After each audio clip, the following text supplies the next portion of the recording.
Bien-aimés dans le Seigneur, je vous salue au nom puissant de notre Seigneur Jésus-Christ. J'espère que vous êtes bien chez vous.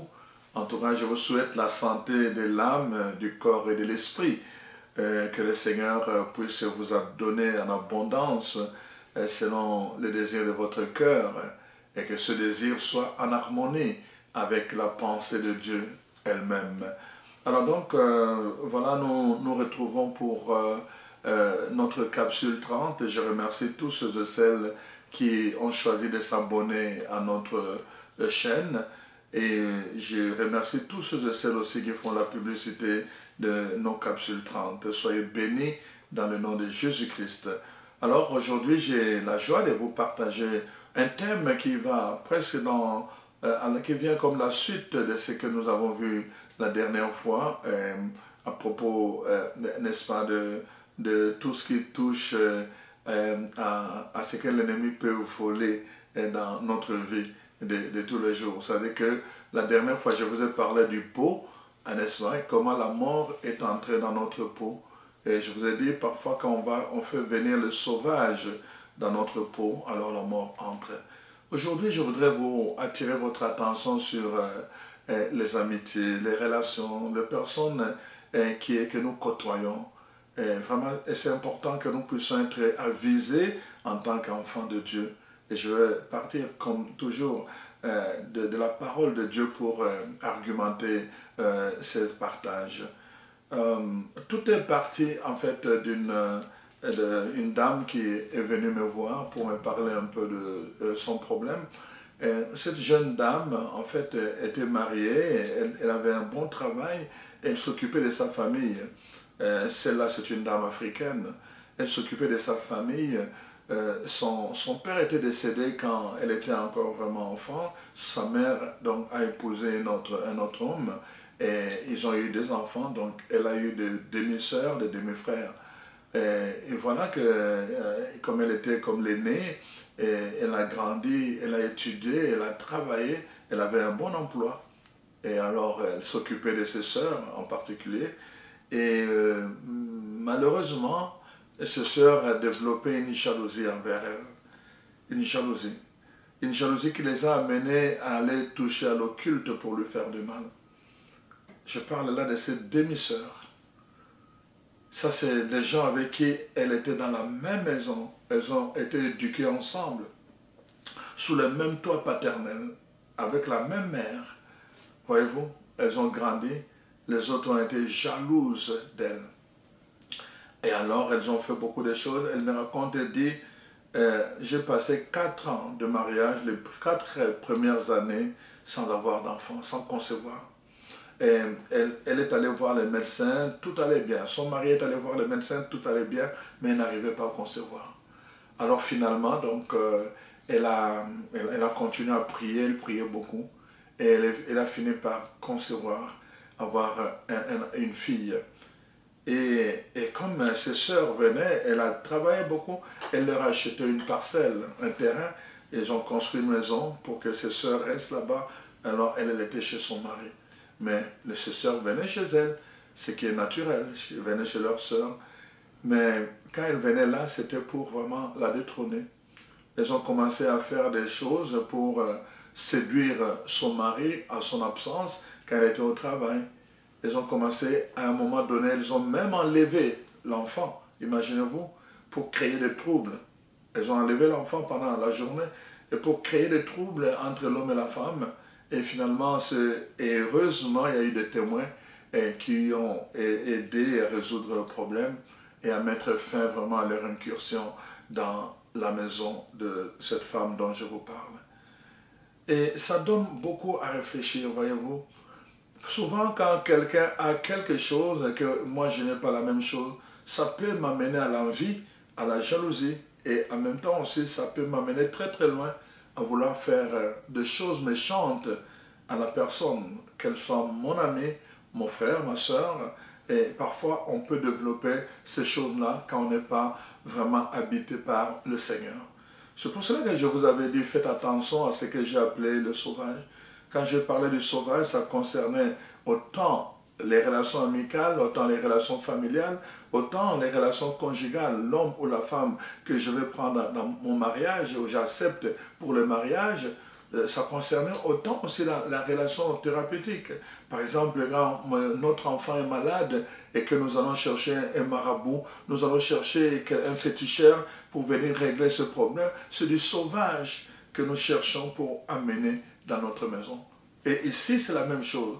Dans notre maison, on peut avoir du sauvage dans le sentiment, c'est-à-dire le sentiment sauvage dans le cœur de ma soeur, de mon frère, de mon ami.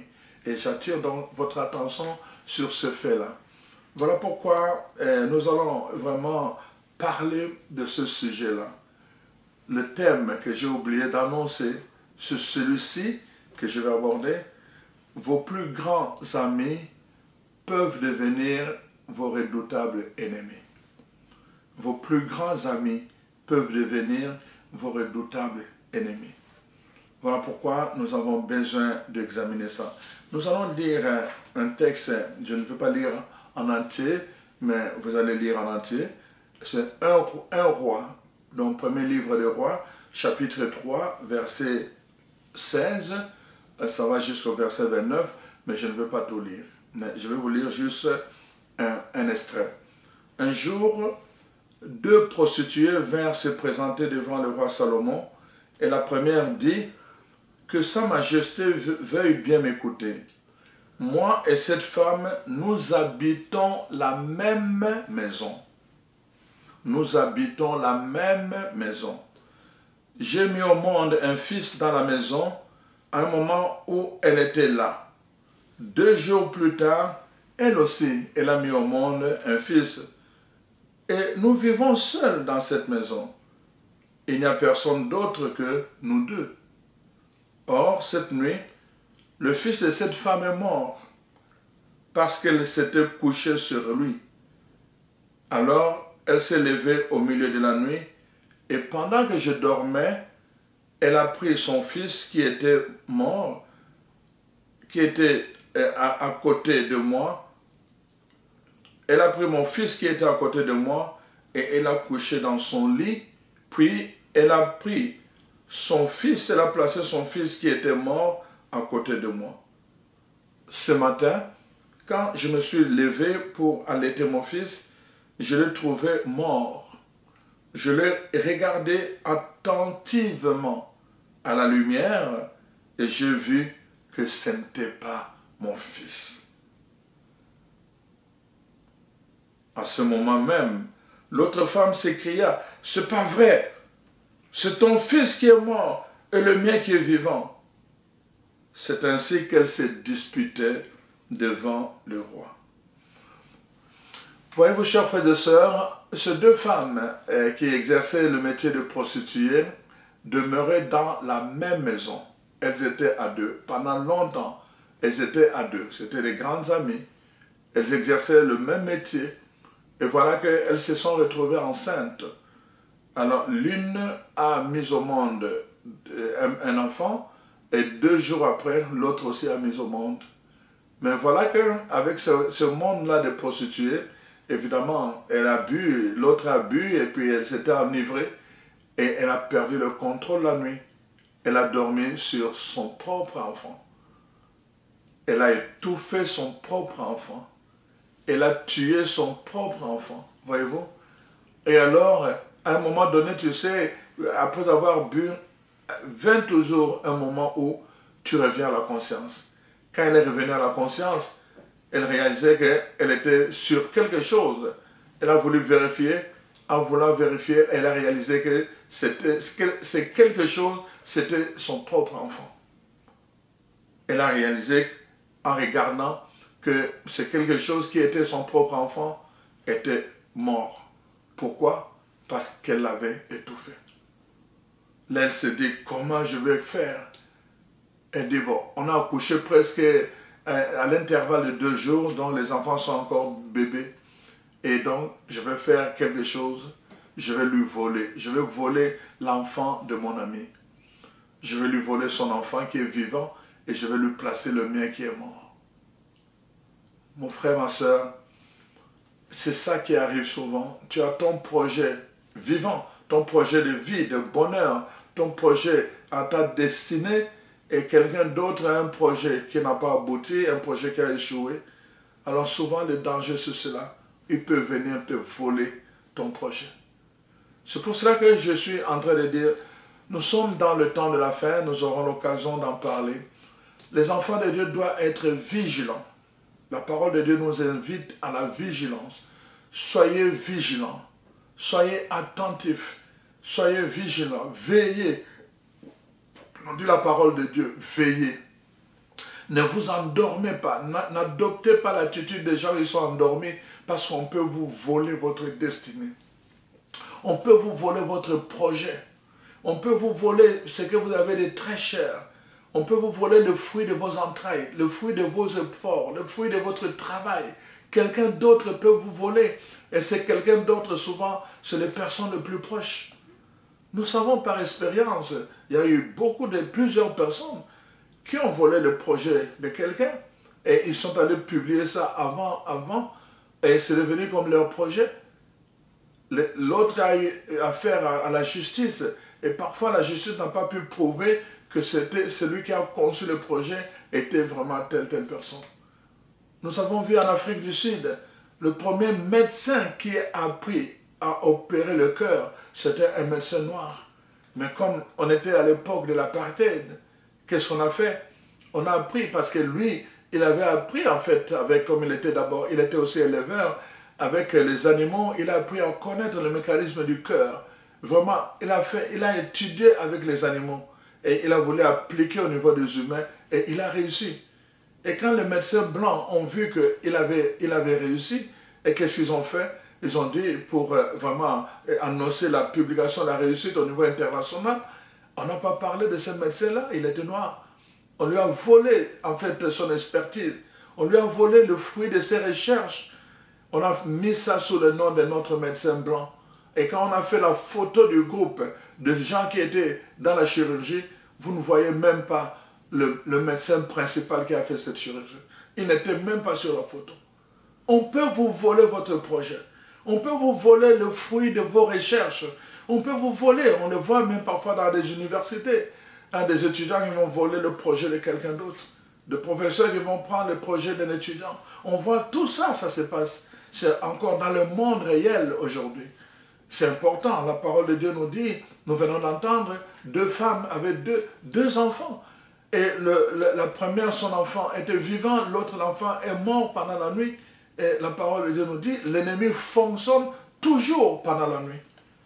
Il vient toujours pendant la nuit pour voler, pour dérober, pour tuer. Toujours la nuit. Le monde des ténèbres lui appartient. Ils sont très habiles dans le monde des ténèbres. Les ennemis nous attaquent. Ils viennent nous voler toujours notre énergie dans le monde des ténèbres quand il fait nuit. Naturellement, mais aussi quand il fait nuit dans notre façon d'être spirituel.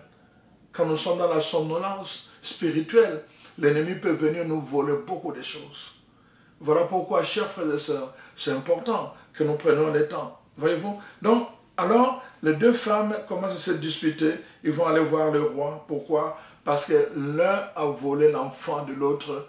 Il a pris son enfant mort, il est allé le donner à celle qui avait l'enfant vivant, et il a dérobé l'enfant vivant, et il est venu le garder à ses côtés. Ça, c'est ce que l'ennemi fait. Il va te voler ta foi vivante.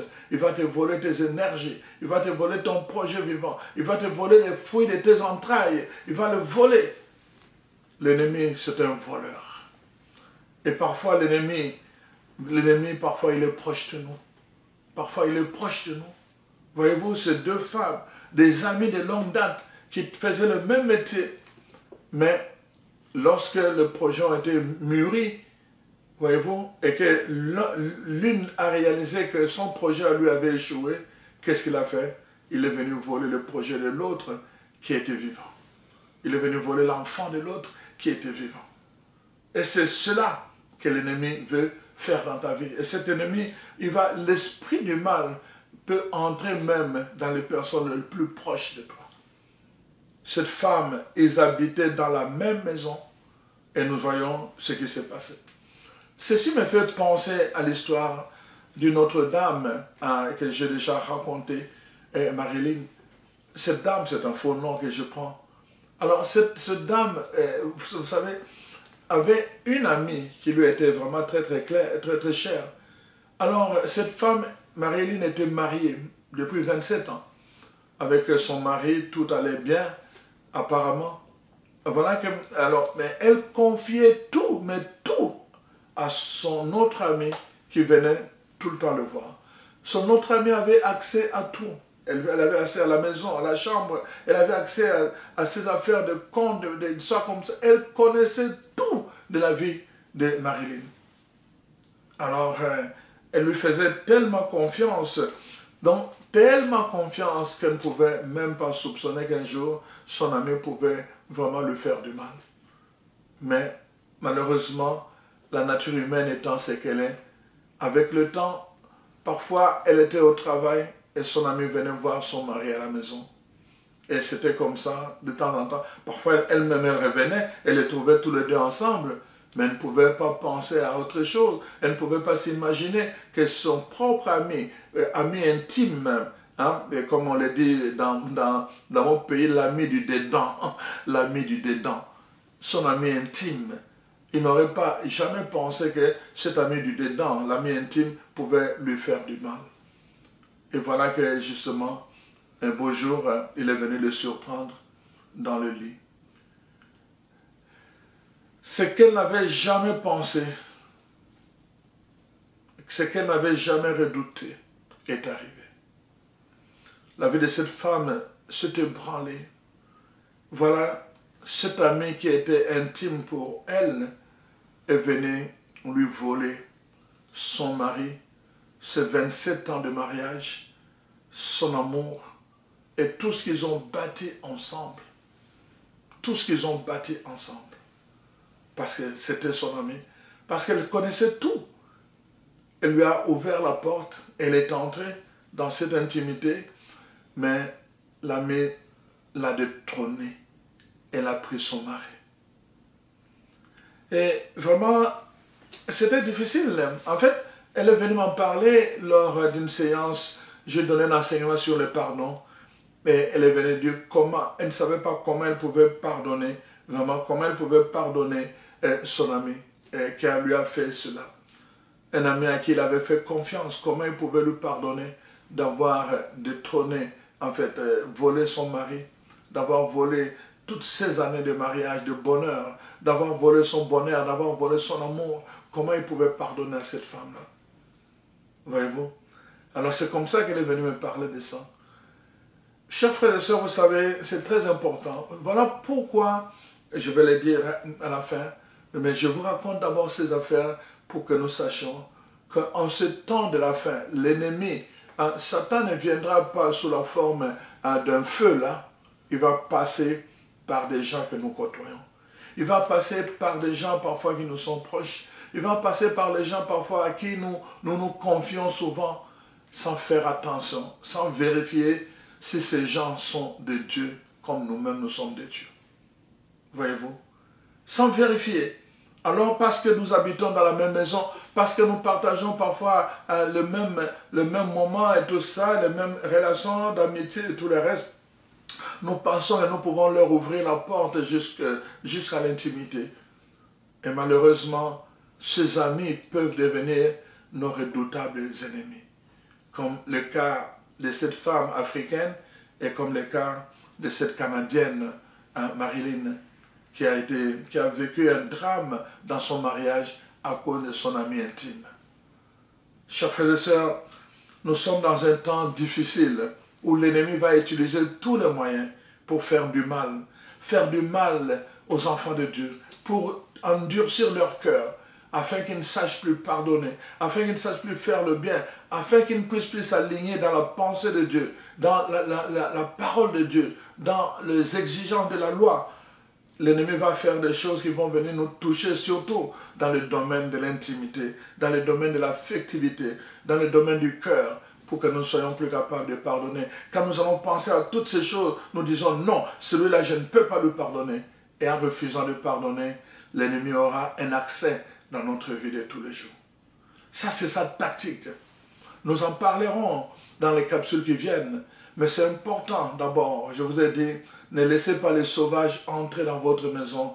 Mais je vous dis aussi, faites attention quand vous vivez ensemble, dans vos relations, dans le groupe d'appartenance, dans tous ces gens avec qui vous vivez, faites attention.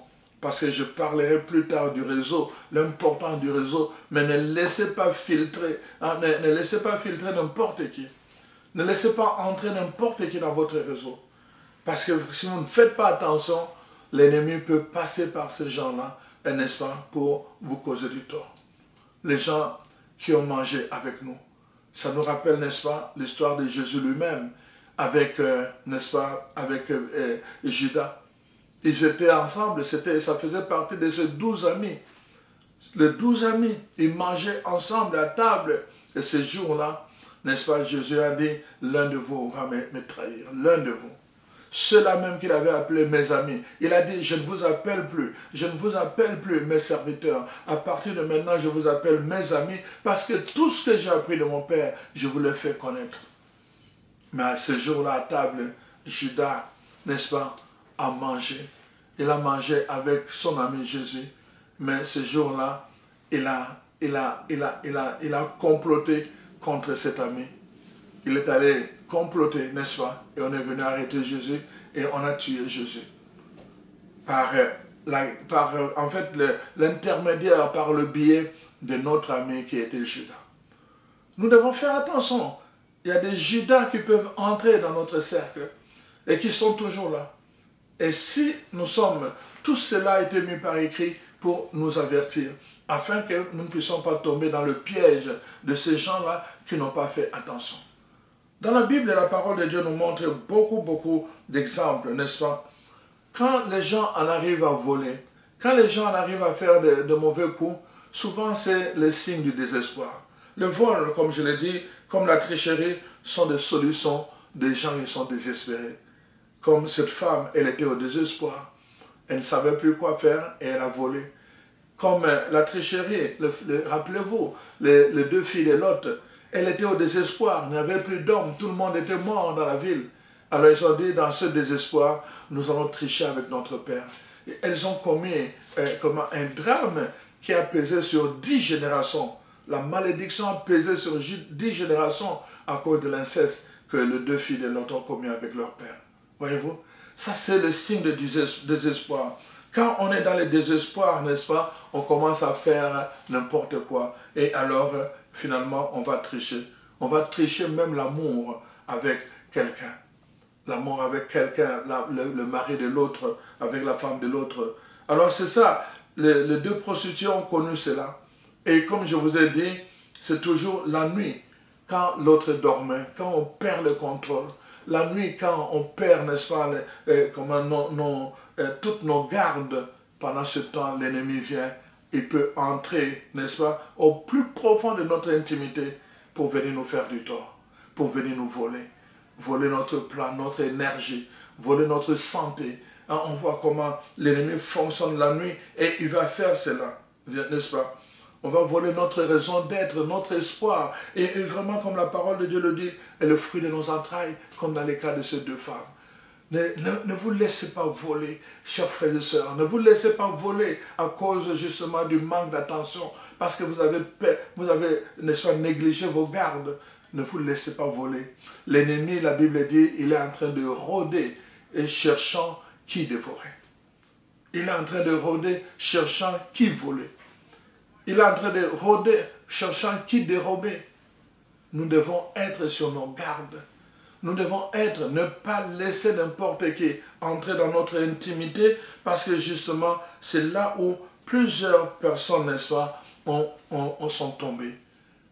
Quand nous parlons de vivre ensemble dans la même maison, nous pouvons élargir cela à tout ce qui s'appelle, n'est-ce pas, association. Nous voyons par exemple à tout ce qui s'appelle vivre ensemble, vivre ensemble, n'est-ce pas, c'est important. Ou encore, n'est-ce pas, tout ce qui touche à l'amitié, faire des affaires ensemble avec quelqu'un. Nous devons veiller à cela. Voyez-vous, ces gens étaient des colocataires. Ils étaient des colocatrices. Elles étaient des colocatrices. Elles habitaient dans la même maison. Nous pouvons être collaborateurs, c'est-à-dire travailler ensemble dans un projet. Nous pouvons être, n'est-ce pas, des amis. Nous pouvons avoir une vie ensemble et tout ça. Mais nous devons faire attention. Voyez-vous, parce que quand nous perdons la garde, l'ennemi peut nous voler. Rappelez-vous, n'est-ce pas, l'histoire de la reine Jézabel et n'est-ce pas, et le roi Akab. Quand le roi Akab a fait venir la reine Jézabel, qui était une païenne, elle est venue avec ses dieux et à la fin, elle lui a volé son territoire. Là où on devait avoir des autels de Dieu Yahweh, elle a mis tout partout 450 autels de Dieu dédiés à Baal.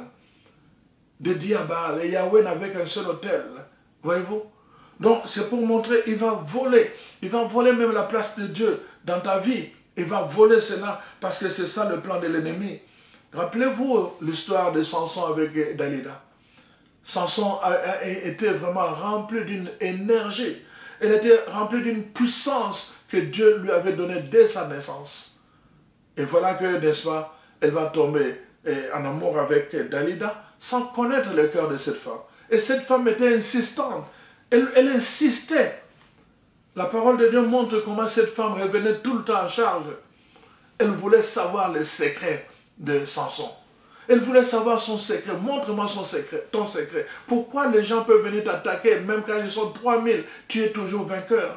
Et Samson mentait toujours. Il ne disait pas la vérité. La femme a commencé à le manipuler, même à pleurer, hein, à pleurnicher, hein, pour attirer la tension, la tristesse, la compassion de Samson. Mais tout cela a été calculé, c'était pour lui voler. Et à la dernière minute, quand Samson lui a révélé le secret, n'est-ce pas, de sa force, qu'est-ce qui est arrivé? Cette femme est allée dire, non, le jour où on va le couper ses cheveux, ça sera la fin. Il l'a enivré. Cette femme qui disait qu'il aimait Samson, elle a enivré Samson et lui a rasé la tête. Et quand les ennemis sont arrivés, Samson s'est réveillé, il pensait qu'il avait encore sa puissance. Mais elle venait de livrer son secret à cette femme Dalila. Et Dalila lui a ravi sa force. Samson s'est retrouvé, n'est-ce pas, avec des chaînes. On l'avait ligoté et on lui a trouvé, n'est-ce pas, les deux yeux. C'est ça qui arrive. Comme l'ennemi vient, il faut faire attention. Elle va insister, elle va pleurer. Mais ce n'est pas parce que Dalila pleure que vraiment elle t'aime. Il faut faire attention.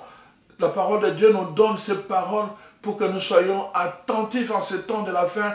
L'ennemi peut utiliser, n'est-ce pas, un homme, il peut utiliser une femme, il peut utiliser des amis, il peut utiliser des gens proches de nous, n'est-ce pas, pour venir nous voler ce que nous avons de plus grand, de plus précieux. C'est ça, en fait, que la parole de Dieu nous dit. Ils vont voler quelque chose de plus précieux, notre projet, notre destinée, n'est-ce pas, que nous avons acquis, que nous avons accouché, n'est-ce pas, pour parler ainsi, au prix de beaucoup de sacrifices. Malheureusement, c'est ce que veut l'ennemi. Il veut tout nous voler. Et alors, finalement, ce que nous devons faire, c'est quoi? La Bible dit, elle s'est levée, elle a observé attentivement, et juste à réaliser que ce projet n'était pas, cet enfant n'était pas le sien. Il faut réaliser cela. Parfois, l'ennemi va te mettre des choses dans la tête, il va te faire parler des choses, tu dois refuser. Non, le Seigneur, mon projet, c'est un projet de bonheur et de paix. Le projet que Dieu a pour moi, c'est un projet de bonheur et de paix. Toute malédiction contre moi, sans cause, est nulle et sans effet. Tu dois refuser. Ce projet de malédiction de mort n'est pas le tien. Il faut le refuser.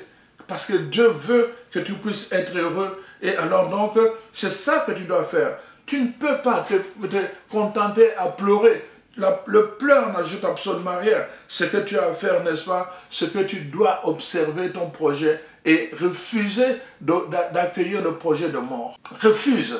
Tu dois refuser tout projet qui n'est pas ton projet. que l'ennemi est venu mettre à la place de ton projet, refuse-les. Refuse-les. Je refuse tout esprit de maladie. Je refuse tout projet de maladie. Je refuse tout projet d'échec. J'ai travaillé avec la grâce de Dieu pendant longtemps pour bâtir mon foyer, mon mariage, ma maison, mes enfants, pour les éduquer. Je les éduque dans le Seigneur. Je refuse tout projet d'échec. Je refuse tout projet qui va à l'encontre du projet de Dieu. Tu dois le dire. C'est ce que cette femme a fait. Quand tu observes que tes enfants ne se comportent pas bien, ne commence pas à pleurer, ne commence pas à le dire aux gens. C'est ça le problème. Ce que tu dois faire, n'est-ce pas, c'est de refuser. Tu dois déclarer. Déclare ce que Dieu a dit. Déclare le projet de Dieu. Déclare le projet de Dieu. Et la parole de Dieu dit en tout cas, je fais recours, n'est-ce pas, à l'épée de Dieu. L'épée de Dieu, c'est la parole.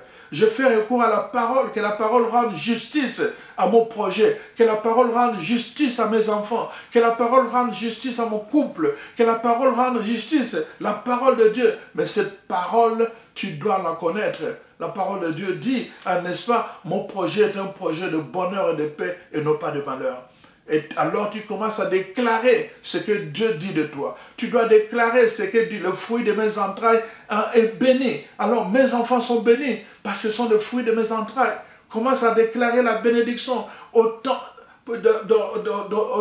autant que tu as dit, Seigneur, que le fruit de mes entrailles est béni. Je déclare que Jean, le fruit de mes entrailles est béni. Marie, le fruit de mes entrailles est béni. Jacob, le fruit de mes entrailles est béni. Yoshua, le fruit de mes entrailles est béni. Tu dois commencer à dire leur nom et déclarer.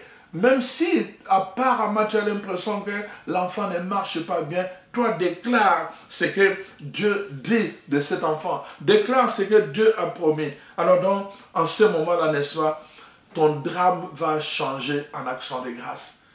Ton drame va changer en action de grâce. Ne coopère pas avec la pensée de l'ennemi. Ne coopère pas avec le projet de l'ennemi. Même s'il vient de changer ton projet, sois attentif, sois vigilant, n'est-ce pas? Ne coopère pas, tu dois refuser. Va récupérer ton enfant vivant. Si lui veut qu'on puisse couper l'enfant, refuse, laisse l'enfant vivant. L'enfant va te reconnaître en tant que la mère. L'enfant va te reconnaître en tant que le géniteur. L'enfant va te reconnaître. Voilà pourquoi tu dois être vigilant. Voilà pourquoi tu dois être vigilant. Fais attention aux gens avec qui tu t'associes. C'est le message que je voulais te donner aujourd'hui. Parce que dans le temps de la fin, l'ennemi va utiliser parfois notre entourage. Toutes ces personnes qui lui appartiennent, ils vont porter l'habit d'agneau. Ils vont être douces, n'est-ce pas? Justement, simplement pour vouloir attirer notre attention, notre sympathie, notre amitié, notre affection. Mais une fois dedans, leur mission, c'est de vous détruire. C'est de vous voler. C'est de vous dérober ce que vous avez de très précieux. Alors faites attention. Priez pour les personnes avec qui vous vous associez. Que le Seigneur vous révèle vraiment la profondeur de leur cœur. Priez pour vos frères et sœurs. Priez pour toutes ces personnes qui vous côtoient dans la même maison. Même si c'est vos frères et sœurs, vos cousins, vos neveux, vos nièces. Parfois ces gens-là, vos cousines, ils peuvent développer ce cœur-là, n'est-ce pas, de cette femme. Le cœur de Jézabel. Le cœur, n'est-ce pas, de Dalida. Le cœur de cette femme, la prostituée, qui veut vouloir voler et changer le projet par jalousie, par envie ou par méchanceté.